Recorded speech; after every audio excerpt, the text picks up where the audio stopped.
Il existe une autre méthode pour trier les photos et les redresser. On rouvre le dossier et on va cliquer sur une photo. C'est pas forcément la première, on peut commencer par n'importe laquelle. Donc la photo s'affiche dans la visionneuse photo Windows. C'est en grand format et en bas de cette visionneuse, on a des touches qui permettent de passer d'une photo à une autre. On a l'avantage de les voir beaucoup mieux. C'est pas des vignettes comme on avait tout de suite. Et ici, par exemple, on se rend compte que la photo qu'on voulait mettre à la corbeille tout à l'heure, non seulement le chat est relativement coupé, mais il est également en partie flou. Cette photo méritait effectivement de ne pas être conservée. Et ici, on la voit d'une façon très nette. Et on peut cliquer ici, supprimer. Et il se passe la même chose que tout à l'heure. Voulez-vous l'envoyer à la corbeille? Oui. Elle disparaît de la collection. Alors, le seul inconvénient de cette autre principe visionneuse photo Windows, c'est qu'on ne voit les photos qu'une par une. Et on n'a pas une vue d'ensemble de la collection. Et dans certains cas, ça peut être gênant. Les photos qui sont à redresser, on a la possibilité de les redresser aussi depuis la visionneuse. Donc on va faire pivoter, donc ici en bas au milieu. Voilà, on fait pivoter la photo et puis on a la même chose sur la suivante, etc.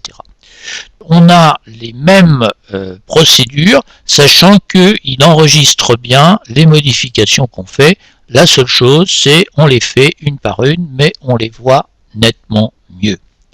Visionneuse qui permet de voir nos photos d'une façon plus... Voilà, celle-là, on l'avait peut-être éliminée parce qu'elle ne vaut pas grand-chose. Donc, on l'élimine de nouveau. Et voilà, hop. On a celle-là qui est de travers, celle-là aussi, etc. Maintenant que les photos vont être triées et redressées dans le sens de la visibilité, on va pouvoir utiliser encore un autre mode d'affichage, à savoir le diaporama. Le diaporama qui va permettre de voir les photos en plein écran.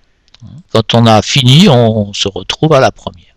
Voilà. Donc je ferme la visionneuse Windows, je vais lancer ici le diaporama. Vous voyez, on lance le diaporama. Et que se passe-t-il avec le diaporama? Le diaporama nous met les photos réellement en grand écran sur tout l'écran. Donc elle passe automatiquement toutes les quelques secondes, elle passe automatiquement de l'une à l'autre. Mais on a la possibilité, tout simplement en cliquant, sans avoir à viser dessus, mais en cliquant, on a la possibilité de passer plus vite ou éventuellement de la même façon en appuyant sur la barre d'espace du clavier.